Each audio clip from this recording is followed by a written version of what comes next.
இப்போ சொல்லுங்க, இந்த நாற்று என்ன ரகம்? இந்த நாற்று வந்து சம்பா மிளகா நீட்டமாக உள்ளது. நாட்டு மிளகா சம்பா.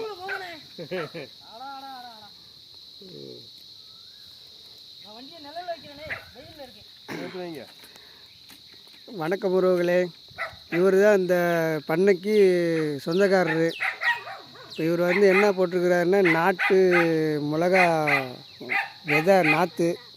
இது ஃபுல்லாக நாட்டு மிளகா இப்போ ரெடியாக இருக்குது. சம்பா மிளகா கன்று ரெடியாக இருக்குது. ஏறக்குறைய ஒரு 1,00,000 கன்று வச்சுருப்பார். சம்பா நாட்டு கன்று ஒரு 1,00,000 கன்று இருக்குது, ரெடியாக இருக்குது. குண்டு ராம்நாட்டு குண்டு. இது வந்து ராம்நாட்டு குண்டுன்னு சொல்லி சொல்கிறாரு. ராம்நாட்டு குண்டான், ராம்நாடு. பச்சை மிளகா, குண்டு மிளகா, சம்பா மிளகா. அம்மா களை எடுக்கிறாங்க. அதே மாதிரி கத்திரி கன்று. இடம் வந்து ஆலவயல். இப்போ வேணுங்கிறவங்க வந்து ஆலவயல் வந்து கேட்டிங்களா? என்ன பேர்? மல்லித்தலை நர்சரி. மல்லித்தலை சேகர் மலையாண்டி மல்லித்தலை நர்சரி அப்படின்னு சொல்லி முன்னாடியே போர்டு போட்டிருக்குது. வேணுங்கிறவங்க கான்டாக்ட் பண்ணிக்கலாம். கத்திரி இருக்குது. எல்லா நாளுமே கிடைக்குங்க. நாட்டு கத்திரி தான். நாட்டு கத்திரி. அப்புறம் இந்த சிம்ரன் ஹைப்ரிட் போட்டிருக்கிறாரு. இப்போ எல்லாமே இருக்குது. வேணுங்கிறவங்க வந்து கான்டாக்ட் பண்ணிக்கலாம்.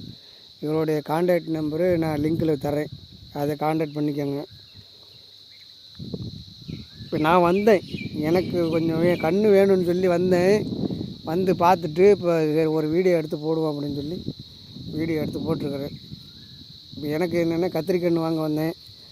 கத்திரிக்கன்று வாங்கிட்டேன். அப்போ இங்கே வந்து பார்த்தா புதுசாக ஏதோ வச்சுருக்கிறாரு. அதெல்லாம் எடுத்து உங்களுக்கு காட்டுறேன். இந்த என்னது